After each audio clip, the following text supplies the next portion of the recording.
The Kent State women's basketball team is back to take on Xavier at home. Can they chart their second straight victory to get to 500? And the Buckeyes took on the Hoosiers at Ohio Stadium on Saturday. Did they break Indiana's win streak at home? And the Browns look to get their third win over the Steelers in a Thursday night Winterfest. Did they prevent their division foe from leaving Cleveland with the win? All of this and more are coming up as a brand new Sports Corner is coming your way right now.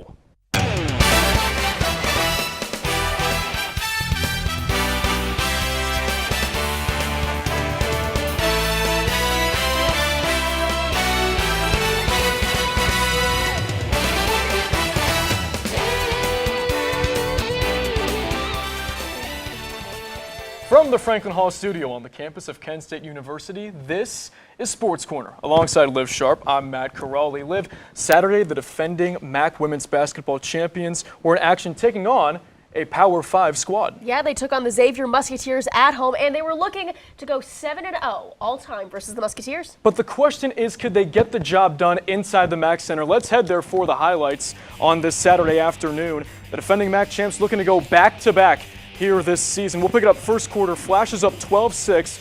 Megan Murphy dribbling inside, gets it off to Tatiana Thomas for the lay-in. It's going to be 14-6. Later in the quarter, 17-15 flashes in front. Azanique Mayo will drill the three to go up 18-17. Less than a minute left in the first. Deanna Gray working, she'll fire a three, and she nails it. It's 24-18, Kent State through one. With 5.5 left to go in the second, and Kent State up 31-26. Gray drives baseline, gets it off to another freshman, and Journey Hildebrand, who knocks it down. It'll be 41-30 Kent State at halftime. In the third, with less than 2 minutes to go, it will be Taylor Purvis for three. It's 58-44. Then in the fourth, under 6 to play, Maya Babbitt will have a career day as that one falls off the friendly bounce. 25 points is a career high. 7 of 10 shooting from the floor. And 3 minutes later, check out Deanna Gray working on Purvis, and she'll tag her ankles with this bucket. 89-69 is the final. Kent State goes back to 500 as they ring the victory bell at the MAC Center. And let's take a look at some numbers. Bridget Dunn, 17 points, 12 boards. That is a double-double. Deanna Gray with three-pointers made to go with her 11 points. For Xavier, Lauren Christie, her 19 points, that is a career high. For Mary Canerva, 14 points, and Azanique Mayo put in 10 for the Musketeers. Let's get to some wagon wheel action, why don't we? Big rivalry game for Kent, and the Flashes started it off with a bang. Tommy Ulatowski connects with Luke Floria for an 80-yard touchdown. Kent takes an early 7-0 lead in the first quarter. Ben Finley at QB for the Zips. He hits Adrian Norton, who makes a leaping catch and gets dropped at the 3-yard line. This sets up a quick little trip to the end zone for Taj Bullock, and that gives Akron a 10-7 lead. Now Akron is back on offense. Finley passes once again to Norton, and Norton makes a toe-tapping catch outside the 28. We've got a flurry of plays later, and the St. Xavier phenom, Charles Kellum, he finds the end zone. Akron is up by 10. Akron starts off the second half like they did the first quarter. Bullock with another rushing touchdown. He only rushed for 35 yards, but hey, who cares? He's got 2 touchdowns, and Akron finishes the game with 1 more touchdown. Finley drops it 36 yards into the breadbasket for Jarvis Rush. And rock me mama like a wagon wheel, it will stay in Akron, Ohio. The Zips rout the Flashes 38-17. Let's take a look at some stats. Tommy Ulatowski, all in all, really had an excellent game. 12 for 20, 229 yards and 1 touchdown. Luke Floria had 3 receptions and 103 yards, but the Flashes still have yet to get that elusive first win, but they have one more chance to do it tomorrow night in Buffalo. All right, well, Kent State was well represented on Tuesday after the College Sports Communicators released its all-district list honoring 6 Kent State women's soccer players for their academic and athletic performances. Each woman had to play in 90% of games and maintain a 3.5 GPA. So congrats are in order to seniors Elisa Arthur and Heidi Marshall, juniors Mary Kate Lape and Kelsey Salopek, and sophomores Elena Raimondo and Ava Todd. And speaking of the Kent State soccer team, we have 2 of them joining us live in studio. So Arthur and Addie Cusick, welcome to Sports Corner. Thank you. We're very excited to have you guys here. Absolutely. So let's kind of start off with this, because you guys last year were coming off a season that saw you guys go to the MAC title game. So what were your expectations for the both of you coming into 2020? I think a lot of us were hungry from last year, so we did our work over the summer. We put in that time and that effort to get ready for this year, and we came out, we had a really good season, and we got to have some really awesome freshmen come in and do a really good job too. Yeah, I think all the freshmen knew coming in what had to get done. We knew the standard, we knew that we had expectations to uphold, so we just had to come in and get business done. Now, this was a season with a lot of highs and lows. What was your favorite moment from the season? Wow, probably first tournament game against Miami. Sienna hit an Olympico to have the game winner, so that was just a really cool and fun moment for us. Yeah, I would say that was definitely mine too, just in overtime, and she knew that the stakes were high, so. So what's next for you guys? Because obviously, Elisa, you're graduating. Addie, you're going to stay, obviously, with you being a freshman. So where are your guys' mindset at as you come up here on the back or at the halfway point of the school year? I graduate this December, so I'm almost done, just a month or so left. I'm looking to continue to keep playing, so hopefully get to play overseas and do something over there. Yeah, I'm looking, just continue on with the spring season, obviously, and then into sophomore year, hopefully we get the results, we keep things high, and we just keep working. So now you have played, obviously, on other teams before. What made this season different compared to other seasons before? Well, definitely coming into Division I soccer was definitely a higher level. Like, speed was faster, everything was higher intensity. I just think overall, like, the sportsmanship of the team, like, I've never been this close with a team this before, so I think it was a lot coming in, and it was good. Elisa, what about you? Probably being on the older end of the team now, just learning how to lead these younger players into the right direction and do what we can to help them out. Absolutely. And, you know, Addie, this is more recent, but when you guys were looking for colleges to try and play at the next level, what made Kent State stand out to other schools that you were looking at? Like I mentioned before, just like the team, everyone's so close, everyone's so supportive of each other, and then definitely the coaches were a big factor in it too, always so supportive, always willing to work with us. It's close to home for me also, which I really like. I just think there are a lot of great factors that made Kent the place for me. For me, same thing, close to home, so that was a big factor for me. And the coaches, when I came here, they just went above and beyond to make me feel comfortable and at home, so that was a huge difference for me. Now, both of you obviously have a soccer background, but Addie, your mother played, so what's it like kind of getting to play on a similar level to her? It's definitely cool. She always has a lot of advice and critiques sometimes, but it's nice to know, like, I want to make her proud definitely because she was such a great player. So she's kind of my inspiration, kind of what I want to follow. So it's nice to have that. Yeah, and Elisa, we found out during our preparation for this that camping and fishing are two things that you really enjoy during your free time. Is that kind of like a relaxation from the old grind of the season? Yeah, definitely. Originally from West Virginia, I was born there. I only stayed there for 2 years, but yeah, my family's all from there, so I did go camping and fishing a lot, and I still do, and yeah, it's a thing I love to do outside of soccer. Well, Addie, you hopefully have at least 3 more seasons with the Golden Flashes. What is a goal for you next season? Honestly, just keep improving. I want to make my team proud. We have a lot of hard shoes to fill with people leaving, so hopefully just keep the energy going. Results are good. Just keep everything moving forward. And Elisa, you talked about it earlier. You're looking to play at the next level somewhere overseas. Can you tell us any more information about that? Are there any certain countries that you're looking or leagues that you're looking to play at? No certain leagues, just kind of getting my name out there and looking at kind of what options are given to me and taking one of those options and moving forward. All right. Well, thank you two very much for joining us. We appreciate it. Thank you. Yeah, thank you. The Kent State men's basketball team, after their nail-biter victory against Niagara, looked to put on a better show on the road against the Cleveland State Vikings. The Flashes defeated their regional foe 68-52. Senior Claron Hornbeek recorded his second double-double with 10 points and 11 rebounds. The team as a whole shot 50% from beyond the arc and 84% from the free throw line. Kent State will look to continue their effective shooting in the Western Slam in Lethbridge, Canada, which starts on Thanksgiving at 9:30 p.m. In cross country, senior Brady Baugh finished his cross country career, placing 138th at the NCAA championships on Saturday. He is the 4th runner to qualify for 3 championships in Kent State history. His career ends in bitter fashion, but will always be remembered in the history of the Golden Flashes. He earned MAC first team honors 3 years in a row and holds the record for the men's 10K in school history. Congratulations to Brady Baugh on another great season.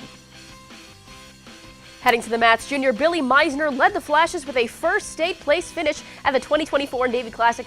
by going 4-0 on Saturday. That was the first championship of his collegiate career. Redshirt freshman Trent Thomas finished in 4th place at 184 pounds. Redshirt freshman Nathan Roth also added 2 wins by pin, finishing 6th overall. The Flashes finished in 8th place as a team and will be back to host Lake Erie College on December 5th at 7 p.m. Okay, well, in tonight's installment of the Golden Flashback, we take you back to 1995 as the Kent State women's basketball team placed 3rd in the Rocky Mountain Invitational after almost pulling off an upset against the, at the time, 12th-ranked Texas Tech Raiders. This non-conference tournament would set the scene for this team as they would go on to earn the 2nd most wins all-time in school history and notching the only NCAA tournament win in the history of the program over 25th-ranked Texas A&M, 72-68.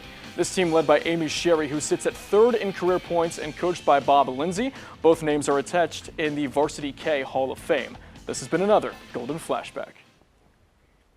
The Hoban Knights faced off against the Walsh Warriors in a holy war. Find out which team could punch their ticket to the Division II state semifinals. It was a cold, windy, and rainy night out in Twinsburg, Ohio. This is football weather. Hoban the 2 seed, Walsh the 1st seed. Let's see what we can do. Hoban in the red zone. Braden Feister gets a handoff and takes a quick trip to the end zone to put the Knights up 7-0. That was the score going into the break. We're now in the 3rd, and guess who it is?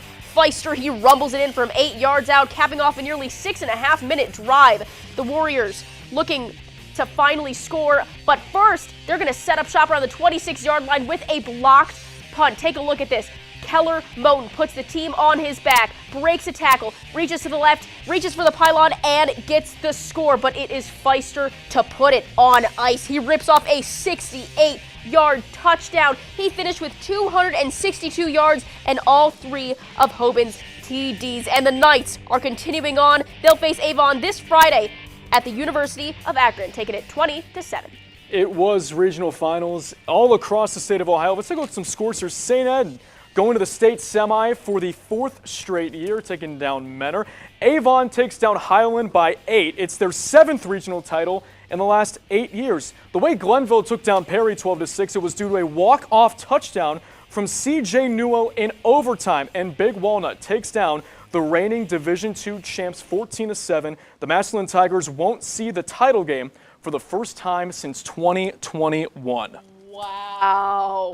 I should have been keeping a closer look at those scores. I didn't even know that. Anyways, Notre Dame and Army played in Yankee Stadium on Saturday. Who takes the crown of the historic ballpark? Find out next. I got you. Oh, Yeah, I got him. that stupid controller froze again. You're only saying that because you're losing. Bet you bought the cheap one. My controller is junk too. Is this even real? You're spending less, so Yeah? We'll just buy it again? smart kids. Who are you? Or what are you? Hey, I was wondering if you guys wanted any. OMG, it's McGruff. Yes, I am. He's not my Uncle McGruff, the crime dog. He's an imposter. He's a fake. I am McGruff the crime dog. He is the fake. And so is that controller you're holding. It's gonna break. And that, Pops. Could blow up in your face. That's right, Scruff. Let's take a bite out of crime together and protect ourselves against fakes. Like him. Who says you're not the fake? Dude, you're literally missing an arm. You are smart kids. You're smart. Buy smart. Brush, brushy, brush, brushy, brush, brush your teeth.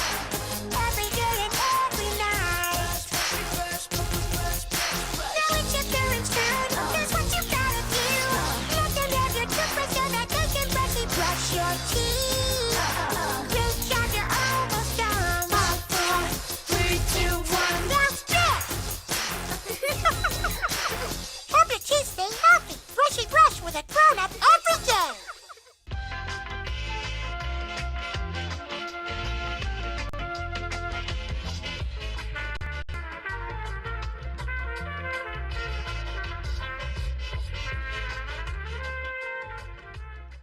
I'm heading out, man. You want to ride? No, I got my car, but I actually really need to go to the bathroom. Dude, are you okay? I am definitely buzzed. Yeah. I think I will take this, and I will take that ride home. Welcome back, everybody. Well, it was a top 5 showdown in Columbus as the Ohio State Buckeyes hosted the red-hot Indiana Hoosiers. So could IU solidify their place in the Big Ten and maybe even make the title game? Let's head to Ohio Stadium for the highlight. Number 2 versus number 5. The Buckeyes are looking to defend home field. This is the third top 5 matchup for Ohio State this season. After the Buckeyes punted to start, first and goal for the Hoosiers at the 2. Tyson Lawton takes a direct snap score, 7-0. Next Ohio State possession on 4th and 1. Quinshawn Judkins stuffed by Mikhail Kamara. Indiana forces a turnover on downs. The Hoosiers would punt. Next Buckeye drive. Will Howard hits Emeka Egbuka for the score. We're all even at 7. In the second half, Ohio State up 14-7. Hoosiers punted away. Caleb Downs on the return. And Downs will go down the sideline. And Downs will cut. And Downs will score a touchdown. 79 yards to put Ohio State on top by 2 touchdowns later in the third. Third and goal from the 1. Howard hits Jelani Thurman for his first touchdown in his college career. Howard went 22 of 26, 201 yards, 2 touchdowns and a pick. Ohio State wins at 38-15, and a win against Michigan puts them in the Big Ten title game. Good evening, Portage County. I'm Gage Wellman, and we had an absolutely exhilarating and eventful weekend in college football, so let's just get right into it.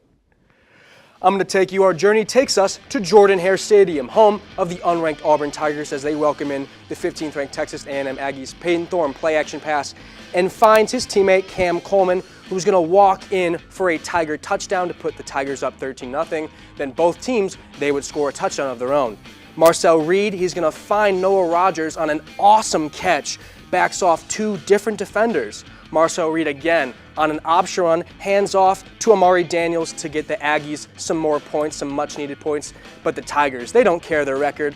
They don't care that they can't make the SEC championship game. They're going to send it to overtime on that field goal right there. Then Thorne, he's going to find his man, Keandre Lambert-Smith, to put the Tigers up 43-41. Let's see here, the A&M Aggies, do they have a chance to make this a game? Let's see, drop. Celebration in Auburn, Alabama. Tigers, you've knocked off the ranked Texas A&M Aggies 43-41. All right, Arizona State is hosting BYU, both looking for that final playoff push. Could Arizona State turn that 3-game win streak into a 4-game? Let's get to it. 3rd and 1 for the Sun Devils. And Cameron Scatabo gets them much, much more than that 1 yard, 23 yards for the touchdown. And by the way, this was his 3rd touchdown on the day. BYU is a tough team. They're not going down easy. Jake Retzlaff fires and hits JoJo Phillips for the 21-yard touchdown. We jump to the 4th, 1:15 to go, and Retzlaff is picked off. Javon Robinson is off to the races, and he could go all the way, but not quite. He gets rolled up at the 8-yard line. And Sam Levitt tries to run the clock out and end the game, and the fans rush the field, but hold your horses, it may not be over yet. The refs rule that there is 1 second left. So there's still a chance. You're saying there's a chance? Retzlaff has that chance. He steps off, skirts right, looks deep, uncorks, and it is caught, but it is short of the end zone. That clock hits 000s, and the floodgates can open. The fans storm the field. The Sun Devils take it 28-23. Matt, take us home from Yankee Stadium? Yeah, let's go to the Bronx for Army and Notre Dame, the Shamrock Series from the home of the New York Yankees. Army's trying to go 10-0. That hasn't happened in program history, and this won't help. Bryce Young, not that Bryce Young. Bryce Young is a different guy. He plays on Notre Dame. He blocked it. It's recovered by Rod Hurd II, so Notre Dame will set up shop at the 16. Next drive. 3rd and goal from the 6. Riley Leonard gets it to Jeremiah Love. Check this out, folks. Hey! All aboard jet number 4, and it's 14-0 Notre Dame. Second quarter, Army scores thanks to Bryson Daly's quarterback keeper. It's 14-7. Later in the quarter, 2nd and 4 from the 14. It's going to be Love again. Nice cut up the field for the touchdown. It will be 28-7 Irish at half. First play of the 3rd quarter. Hey, if it's not broken, let's not fix it, because Jeremiah Love takes this one 68 yards for the score. 7 carries, 130 yards, and 2 touchdowns. Notre Dame gets a commanding win. 49-14 is your final from New York. In the AP poll, 1 through 4, that stays the same. Notre Dame goes up 1 thanks to their win. Georgia up 2 spots from number 8. Tennessee and Miami go up 3. Welcome to the graphic. The SMU Mustangs, they catapult up 4, and with the loss to Ohio State, Indiana drops 5 to number 10. So, Gage. Take a breath. We're there. You got that. We got it. We're good. We've got 2 storming the field instances. And they were both just terrible, weren't they? Yeah. I mean, they were both delayed, and then they ended up happening, so it's good for the fans, you know. Absolutely. But hey, you know what? It happened. It's great. So what do you make of all the madness? Not to make this all about college basketball, like a little Right. in there. But what do you make of it all? Well, I think we saw a lot of teams reveal themselves that they are not ready to compete come January for that national championship. One team I was really disappointed and expected a lot from was the Alabama Crimson Tide. They lost to an unranked Oklahoma team that's looked like a shell of themselves since they lost Lincoln Riley. That was really sad for me to see because I thought with Milroe and with Ryan Williams that they would have an offense that could propel them to the playoffs. BYU, we saw them lose again. I was really hoping, I think a few weeks ago I even said, not hoping, but I thought they were going to pull away in the Big 12. Now it's looking like the Sun Devils. Another Big 12 team that lost, Colorado. I mean, we tear all and on about Colorado winning, and then we didn't see that this weekend from them. Ultimately, I think obviously everyone's very happy about the Buckeyes, and they looked great. That defense, ever since the Penn State game, has looked dominant. We've seen them sort of mature. I think this is the most emotionally intense Buckeyes iteration of a team since Urban Meyer left. I can't recall a year of Ryan Day where he really looked so just ready to. He's tired of everybody digging at him. He's tired of the disrespect. He wants to win this game against Michigan on Saturday. Yeah, and that he did. Well, Gage, we had a large number of upsets this week. So what teams really did their job and managed to get the wins that they were supposed to? Well, my first team of the week vote, let's stay in Columbus. Obviously, everybody and their mother and their father and their grandfather this Thanksgiving, they're going to be talking about the Buckeyes, Cody Simon, Jack Sawyer, Lathan Ransom, Tyleek Williams, whoever you want. There's All-Americans all on the balls, all on each side of the ball. But let's talk about the Florida Gators, who really obviously since the turn of the decade have been sort of just kind of disrespected and told that, you're going to the side, we have other programs. They beat Ole Miss and pretty much kicked Ole Miss out of the CFP playoff bracket. I think moving forward, they have a lot of moving pieces and parts. I think DJ Lagaway is a really impressive quarterback. And then also, let's just go with maybe Boise State. Okay. Obviously, you want to win by more than 4 against the Wyoming Cowboys. But again, you have the best back in the country. There's great backs all over the country, but Ashton Jeanty by far. And I think maybe with the Buffalo's loss to the Jayhawks, we might see Ashton Jeanty really propel himself to the front of the Heisman standings. I would not be surprised if we saw that. So those are my teams of the week: Buckeyes, Gators, Broncos. So kind of looking ahead to next week, I mean, guys, you should have seen him in our group My God. He was Listen, guys. very animated. Very active. So what are you expecting, man, come Saturday in the final weekend of the regular season? Rivalry week. Well, although college football is great, this particular iteration this year is very top-heavy. There are not too many teams that are having ranked versus ranked rivalry games. There's only 2, so let's get through those 2. Texas and Texas A&M. I know I just did the highlight. Texas A&M did lose to Auburn, and everyone's like, Auburn, they're not the Auburn that we've seen before. How could Texas A&M beat Texas? But I think that's going to happen. I think this has been the year of the unexpected, so I think that's not out of the realm of possibility. Then in the Palmetto series between South Carolina and Clemson, South Carolina's really looked for that big break. They almost beat LSU, and then they get an upset win here. But moving forward, if you beat Clemson in the last game of the year, that's a big thing that you can carry into 2025. Then, everybody wants to know about the game. Ohio State, Michigan. I promise you, Coach Sherrone Moore, he doesn't care. He does not care that there's no chance at the Big Ten championship game. He doesn't care that they're 6-5. Everyone is counting out the Michigan Wolverines this year against the Buckeyes with Will Howard, Quinshawn Judkins, Jeremiah Smith. But that's what Kurt Cignetti told his team, and the Buckeyes laid down the belt. I see an emotionally intense team. I think they're fed up. I think they're just tired of being told, Ohio State, you're done, you're old news. And I have them winning in similar fashion as the 2018 team did with the late, great Dwayne Haskins. Well, Gage, you ready? You ready for next Saturday? Dude. Gage is very excited. I'm pumped. It's going to be fun. Thanks, Gage. Thank you, no problem.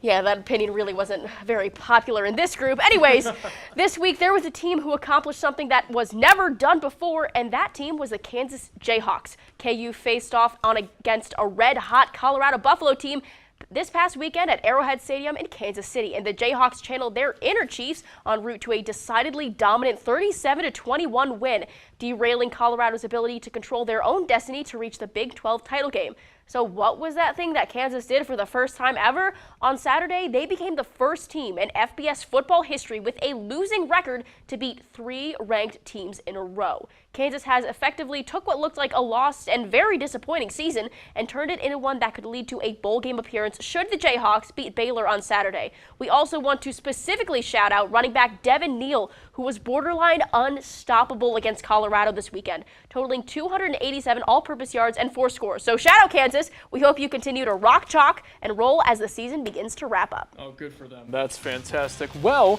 the USC and Notre Dame women's basketball teams played in the first of 2 potential Final Four previews. Who comes out on top in this battle between 2 top teams?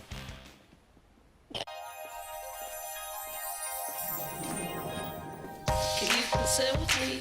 Imagine what you'd see if every child had a book to read. 'Cause every kid across the nation deserves a book to read, and we can make it happen right now. No, I don't know what you've been told, but kids with books learn so much more. So the mission is for us to get a book to each and every child. So let's join hands, book people unite, unearth hidden passion. Come on, we'll have a good time. Planting seeds of inspiration to motivate some magic. To change the writing on the wall, writing on the wall. One book can make a difference.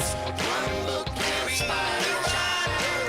One book can be the first element that helps to change a life. People unite.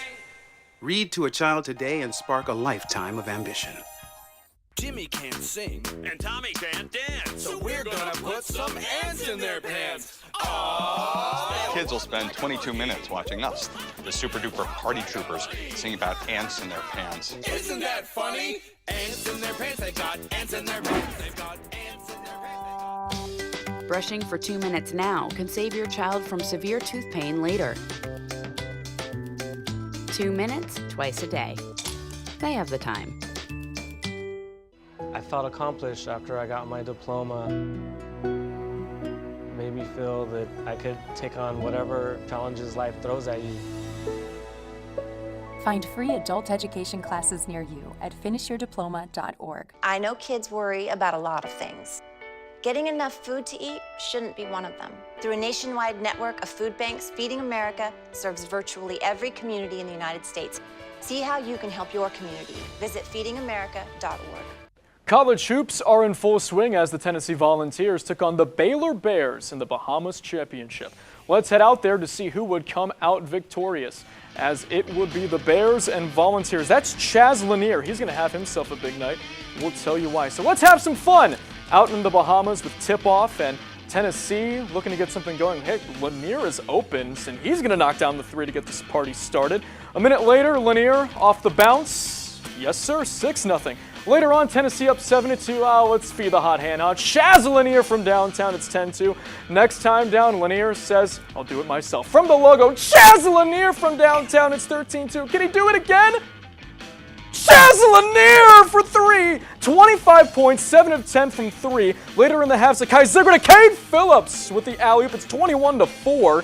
In the second half, 50-25, Tennessee on top. This is VJ Edgecombe, who's in his own area code from downtown. Then the next Bears trip down, Norshad Omir working down low, will raise it in 52-30, and with over 5 minutes left in regulation, Jordan Gainey will knock one down from deep. 77-62, Tennessee takes down Baylor, and they could be a team to watch in the early stages of college basketball, David. Good Monday evening. For those who don't know, my name is David Williams. It was a big week for college basketball, so let's take a look. Heading down to Tucson, let's take Wildcats and Duke. Late in the first standout, Cooper Flag will dig into the paint and put 2 up for Duke, extending their lead. 12:36 in the second half. Flag once again drives in for an effortless put-up. Duke extends their lead again. Duke up by 10 now.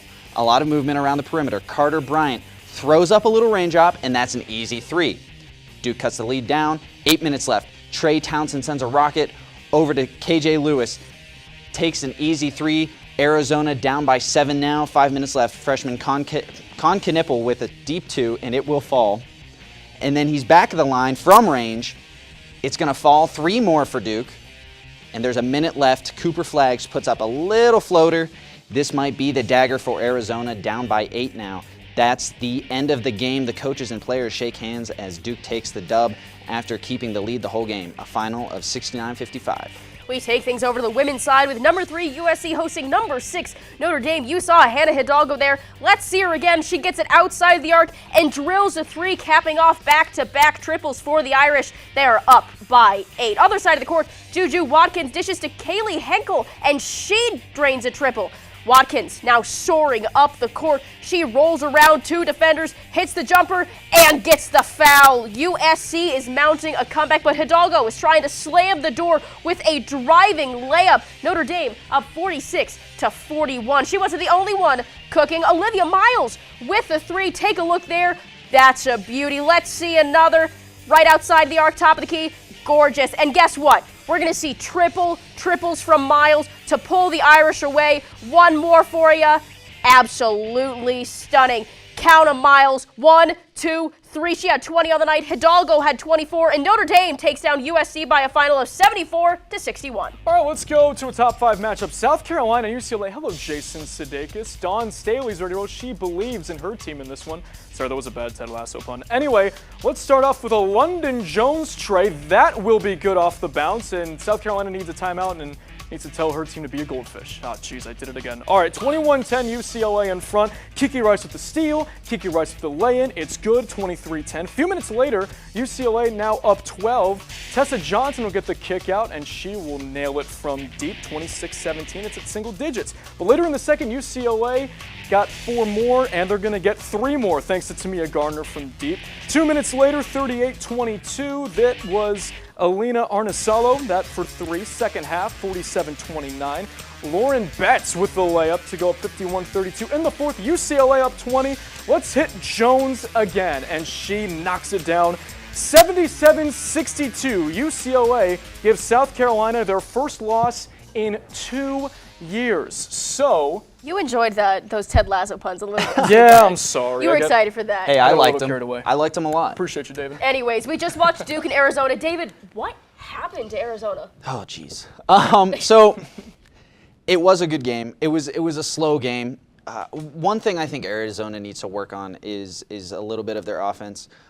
They had too many turnovers. When you look at it, they had 15 turnovers in that game, and that allowed Duke to score 19 off of those turnovers. Ultimately, I think that's kind of what dragged them into the loss. If they didn't have those turnovers, Duke wouldn't have scored that much. It could have been a completely different game. It would have been a whole lot closer.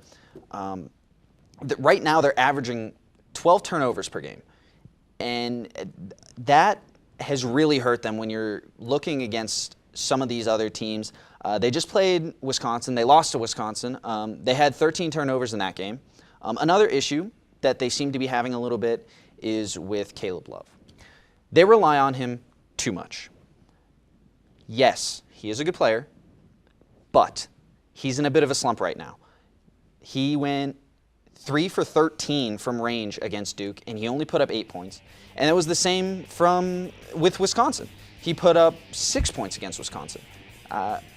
It's kind of tough because every athlete's going to get in a slump, and it happens, but you need to work through that as a coach.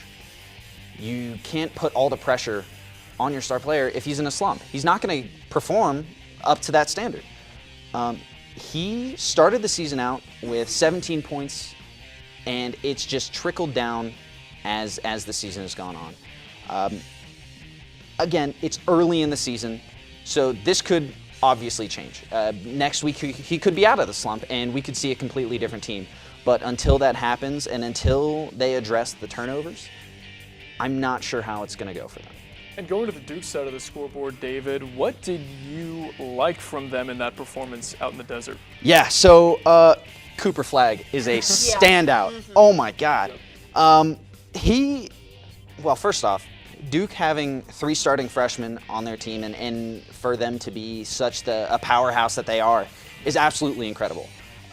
But Flagg led the team with 24 points in that game. And Conn Kneppel was very close behind with 13 points. The pair of freshmen really were unstoppable. They had just under half the points that were scored from Duke. Flagg currently has a 44% field goal percentage and a lot of room to grow. I mean, this is his first year. He still has plenty of time to grow as a player, and that's what excites me. Duke has the opportunity to build an amazing program right now. In the next couple of years, I think they're going to be a serious threat. And another thing that they did good was defense. Their defense, I thought, was very good. I think it has the potential to maybe be one of the best in college basketball. I know I keep talking about Cooper Flagg, but he really was, he had just a tremendous game. And not only offensively, on defense, he is such a good player. He stands at 6'9", which maybe it's just because I'm small, but I can't imagine playing against somebody who stands at that height. I mean, yeah. I mean, try shooting a ball with this giant looming over you. It can be tough. You can. I can't, no, No, you can't. No, I couldn't. I think you could, but maybe not me and Matt. Oh. But Duke is a very aggressive team when it comes to defense. And they're very physical. And ultimately, I think it was just too much for Arizona to push through. Now, you talked about what you see for the future, the next couple of seasons for these teams, but what do you see for them this season?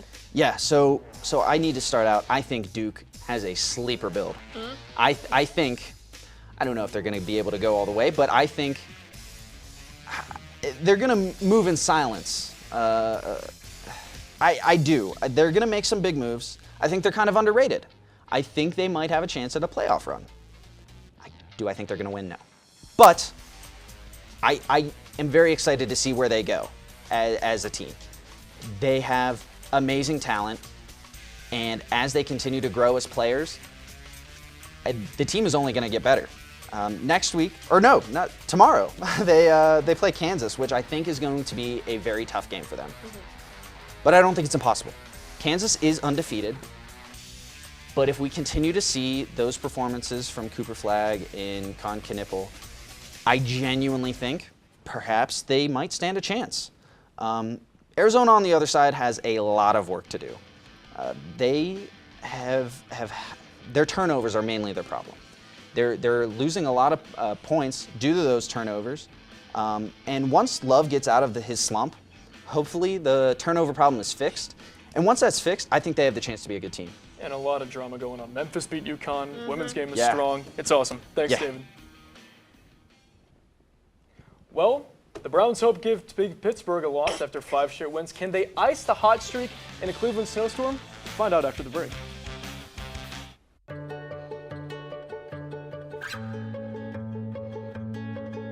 I feel like her heartbeat is like same speed as mine. And I think we have this like deep connection, this heart connection in her heart that there's room for me and Mom. When I'm holding her, it makes me feel calmer. It's a sensory thing. It's a thing with Asperger's. She's really good with Anya. I've seen adults react to my daughter when she has meltdowns like she's from a different planet. And this little animal just sat next to my child and was just like, you know, it's gonna be cool. She's my superhero. Good job, Kitty Cat. When we adopted Lucky, we discovered all the wonderful things that make her unique. Lucky's a little bit of a lot of things, but mostly she's pure love.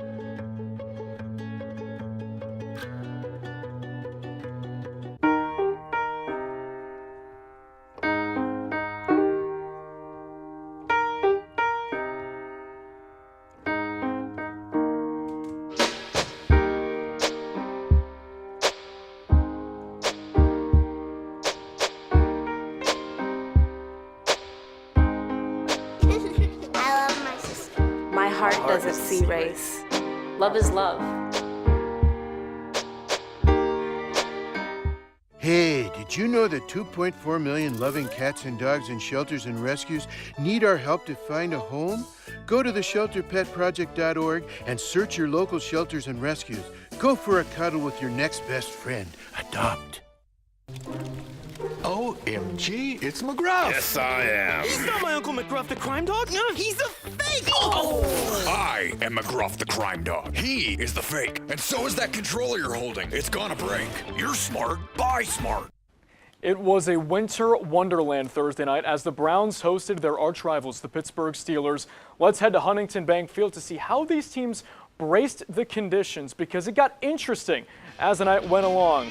It's a classic matchup, Steelers and Browns in the AFC North. 2nd and 1, second quarter for the Browns. Pittsburgh's up 3-0.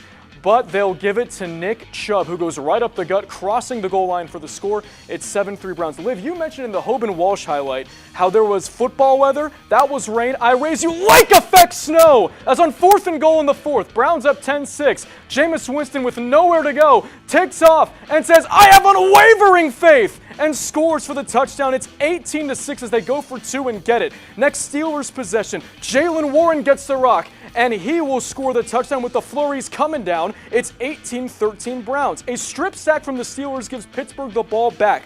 Russell Wilson, it's Calvin Austin the third on the deep ball for the score. 19-18, Steelers in front, but a lot of time was left over. And on 2nd and goal with a minute remaining, Chubb has his second of the night. It's 24-19, but the Steelers have one more chance. Russell Wilson, you remember the Monday Night Miracle that beat the Packers in 2012? Can he do it on Thursday night against the Browns? He can't. It's swatted down, and Cleveland wins it 24-19, their 7th straight win on Thursday night. Good evening, Portage County. My name is Maddox Miller. This week, a seemingly dull 1 o'clock slate of games gave us some fireworks. So let's get right into the action. Heading to Soldier Field, the Chicago Bears took on the Minnesota Vikings. We go to the second quarter. We're tied at 7 apiece. Sam Darnold would find Jalen Nailors to take a 14-7 lead. But we'd go to the third quarter where down 7, a punt would go to DeAndre Carter, but he'd muff it and the ball would bounce around and Bo Richter would dive on it. But now we're going all the way to the fourth quarter. We're down 11 with a little over 20 seconds left. Caleb Williams finds Keenan Allen to make it a 3-point game after a 2-point conversion, but they need the onside kick, and the onside kick they would get as the Bears would dive on it to give them a chance to tie the game. And Kairos Santos from 49 out after having one blocked earlier would get this one to go through, and we would have overtime. Unfortunately for the Bears, they would punt the ball to Minnesota, and they would not give the ball back as Sam Darnold would find tight end TJ Hawkinson to get themselves well into field goal range to set up this John Parker Romo chip shot field goal to send the Vikings to 9-2 and the Bear down to 4-8. All right, Titans and Texans from the AFC South in Houston. We'll start off Tennessee 1st and 10 down 7-3 with the ball. Will Levis hits Nick Westbrook-Akine for the touchdown, and that would make it 10-7. And in the second quarter, 2nd and 4, Tony Pollard goes up the gut at 17-7. Next Texans drive, C.J. Stroud to Nico Collins between 2 defenders, 17-14. Towards the end of the third, Titans with the ball, but Jimmy Ward has other plans. And Ward, along with his head coach DeMeco Ryans at the bottom of your screen in red, will have nothing but green grass in front of him. It's a pick six. It's 24-23. Houston tacks on a field goal in the fourth, but Levis will hit Shig Okonkwo, and Okonkwo will turn on the Jets for 70 yards to put Tennessee on top 30-27, but Kaimi Fairbairn's on for a 28-yard field goal, but it's going left and it's no good. The Titans hang on for the upset road victory by the final of 32-27. Finally, we had things in Carolina where we see the Panthers hosting the 9-1 Kansas City Chiefs. Let's get to it. 3rd and 4 for KC. Patrick Mahomes drops back and fires a laser to Noah Gray, who is totally alone and makes his way into the end zone. He gets a touchdown. Chiefs up 7-0. 4 field goals later, Mahomes and co are back in the red zone. He's looking end zone and finds Gray yet again. 2nd and goal for Carolina. Bryce Young fakes the handoff, hits David Moore across the middle. Look at this replay. Heavy coverage, but Young manages to thread the needle. Panthers trail by 4. Mahomes on fire yesterday, scrambling out of the pocket, hurls in DeAndre Hopkins. Somehow comes down with it. Now to the fourth, the Panthers knocking on the door with a Chuba Hubbard 1-yard run. They go for 2, and it is Hubbard yet again, and we are tied at 27. Could the Panthers take down Goliath? Well, there is a definite-ish chance, but the Chiefs are driving. They get their new kicker, Spencer Schrader, in field goal range for the win. It is good. 31 yards out, and the Chiefs win it 30-27. All right, well, guys, I hate to be that guy. No. But the NFL season's almost over. Oh, God. 6 weeks left in the regular season. The playoff picture is becoming more clear. So, Maddox, who do you see as legitimate contenders? Yeah, well, this season, I think, has kind of been divided where you have your clear-cut contenders and you have the teams that are kind of tanking and worrying about the draft next year, with a handful of teams kind of in that middle ground where you don't really know what they're doing. I only really see about 8 or 9 teams being real contenders. Those teams in the AFC are the Chiefs, Bills, Ravens, Steelers, with the Chargers playing right now as we speak, having the potential to elevate themselves into that category. And then for the NFC, I have the Lions, the Eagles, the Vikings, and the Packers.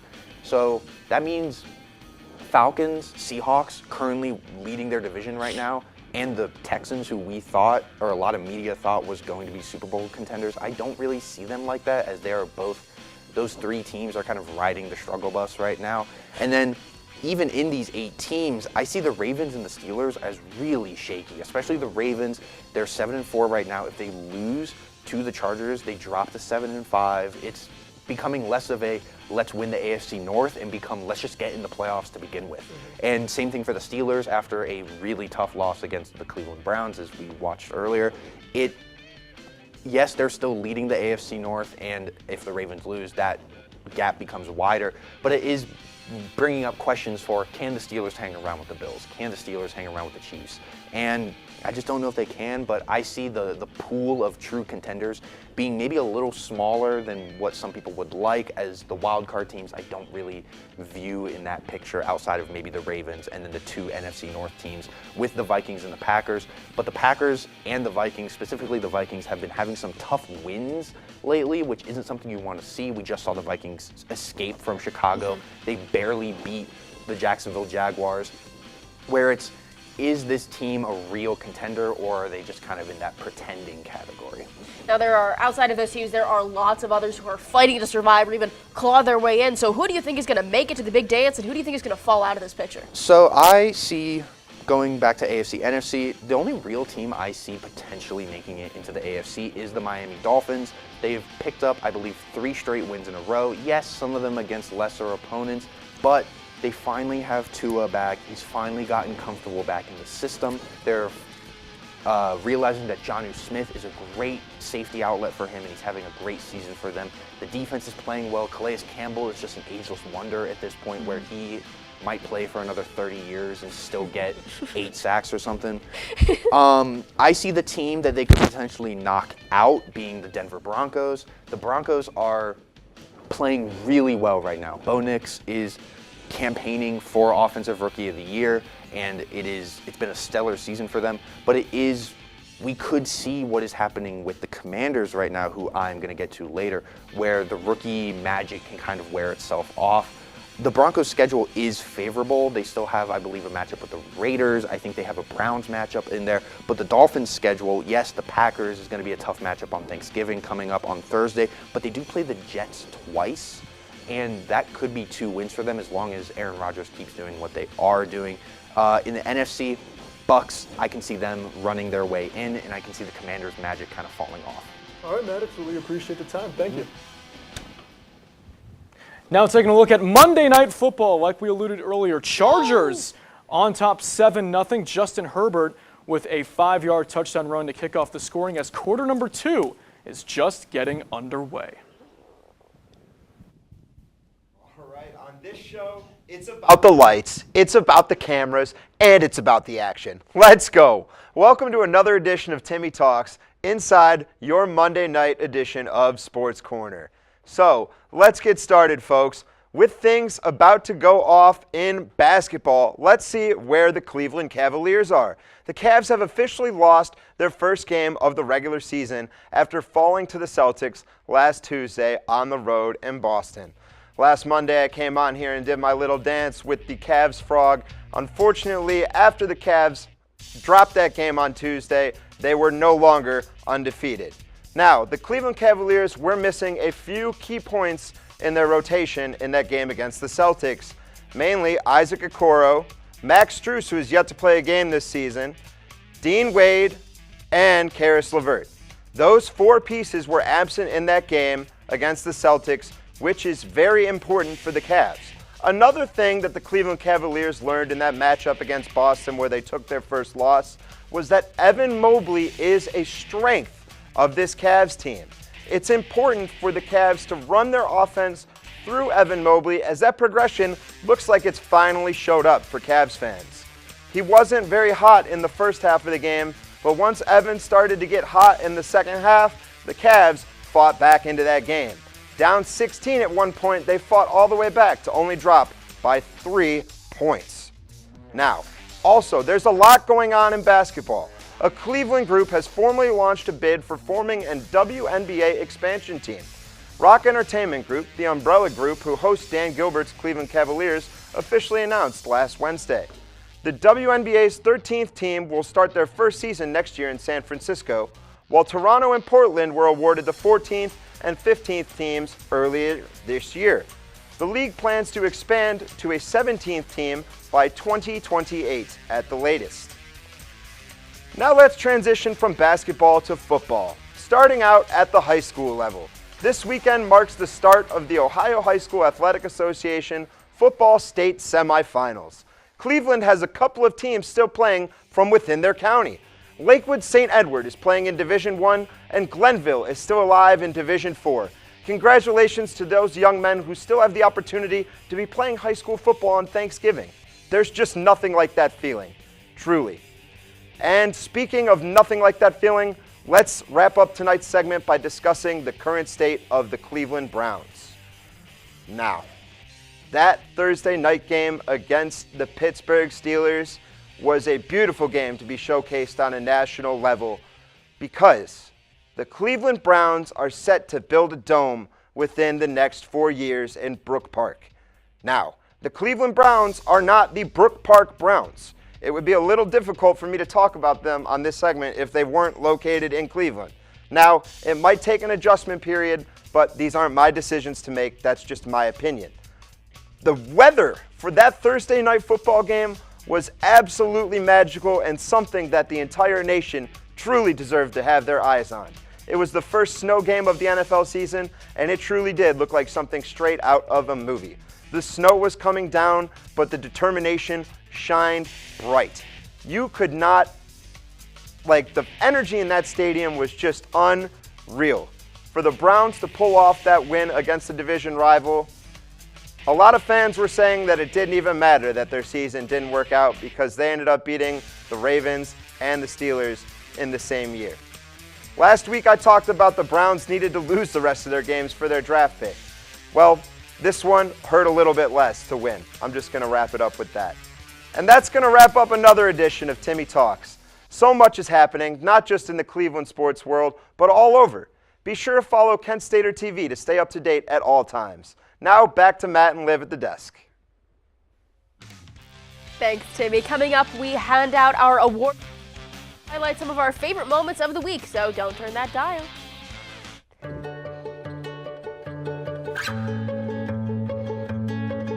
I feel like her heartbeat is same speed as mine. And I think we have this deep connection, this heart connection in her heart, that there's room for me and Mom. When I'm holding her, it makes me feel calmer. It's a sensory thing. It's a thing with Asperger's. She's really good with Anya. I've seen adults react to my daughter when she has meltdowns like she's from a different planet. And this little animal just sat next to my child and was just like, it's gonna be cool. She's my superhero. Good job, kitty cat. When we adopted Lucky, we discovered all the wonderful things that make her unique. Lucky's a little bit of a lot of things, but mostly she's pure love.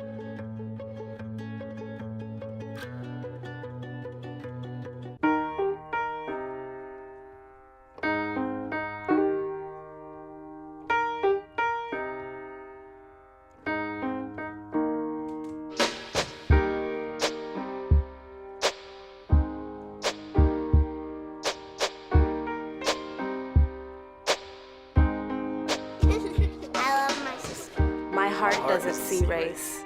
Love is love. Hey, did you know that 2.4 million loving cats and dogs in shelters and rescues need our help to find a home? Go to theshelterpetproject.org and search your local shelters and rescues. Go for a cuddle with your next best friend. Adopt. OMG, it's McGruff. Yes, I am. He's not my Uncle McGruff, the crime dog. No, he's a fake. I am McGruff the crime dog. He is the fake. And so is that controller you're holding. It's gonna break. You're smart. Buy smart. Welcome back to Sports Corner. It's time for our award-winning segments, starting with empowerment. The 2024 NWSL season came to a close this weekend in spectacular fashion, with the Orlando Pride getting their first NWSL championship over the Washington Spirit. Barbara Banda scored the lone goal and made the Pride the first team since 2019 to win the NWSL Shield and championship in the same season. This was a special moment for all the players, but especially Marta, the six-time FIFA World Player of the Year, who's been with Orlando since 2017. This was an amazing season for the Pride, setting multiple NWSL records like points in the season and wins, but for the NWSL in general, as they reached a historic milestone with over 2 million fans attending matches. It was also announced this weekend that the NWSL had narrowed down its search to find the league's 16th expansion team. The team will either be from Denver, Cincinnati, or, get excited everybody, Cleveland. The team will start playing in 2026 along with another expansion team from Boston. The NWSL is growing the sport exponentially, and the best is yet to come. Congrats to the NWSL on a spectacular season. All right, well, let's get chaotic, shall we? As out in Piscataway, New Jersey, Rutgers welcomed to number 25 Illinois Saturday, and it was an absolute dogfight. 6 of the game's 10 second-half possessions ended in touchdowns, but I want to fast forward to 14 seconds left in the game. Rutgers up 31-30, Illini facing a 4th and 13 on their plus side of the 40. They decided to kick a field goal to go up 1 from 58 yards out into the wind, and they missed. But Rutgers called a timeout before the snap, so Illinois instead wanted to go for it. And quarterback Luke Altmaier connected with Pat Bryant, who went down the right sideline, escaped tacklers, and scored for the win in a game that flew under the radar in this Saturday's slate of college football. I saw this live. I FaceTimed my girlfriend, and I was in mid-conversation as this was happening and was too stunned to speak. Emmy, if you're watching, I love you, and I'm sorry, but that's what Luke Altmaier in the Fighting Illini does to a man. This game was jaw-dropping, sensational, but most importantly, chaotic. That's why the Illinois Fighting Illini are this week's feature on Corrali Chaos. Is that why you went to see Wicked? Was that to apologize to her?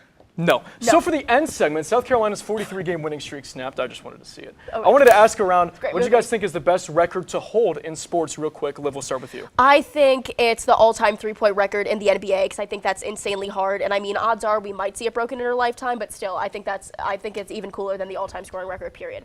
Real quick, everybody on the couch, Gage, we'll start with you. So I'm a big college football fan, so I think my favorite record to hold would be to be the Ohio State quarterback having the most passing touchdowns in Big Ten or school history. That would be my personal favorite. Yeah, so I have either the oldest or the youngest in your field. I think that's a crazy achievement. Solid record. I'm going with Michael Phelps's 23 record-holding gold medals. USA? 'Cause, you know, yeah, best in the world. All right, my record is to have the worst record. Kent State football is the only team in the country that hasn't won a game yet. Now, hear me out on this. Folks, if you want to be a dynamic playmaker, you want to be a changer, you go to the worst place. You are only as strong as your weakest link. You come to Kent State, you win championships. Wow. Well, that'll do it for this edition of Sports Corner. We thank you all very much for watching. For updates from us 24/7, head over to KentWire.com and be sure to tune in to Overtime right here every Friday at 7 p.m. I'm Liv Sharp. And I'm Matt Corrali, saying wherever the ball flies in the air, the Kent State Sports Network will be there. Good night. Good night.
Today I'm going to talk to you about physics. Come on in, girls. Let's go. This is the first rocket to get humans to Mars. Really tall. I'm a rocket structural engineer, designing and building parts of the rocket. You are the generation that will be stepping foot on Mars. Do I have a group of astronauts on my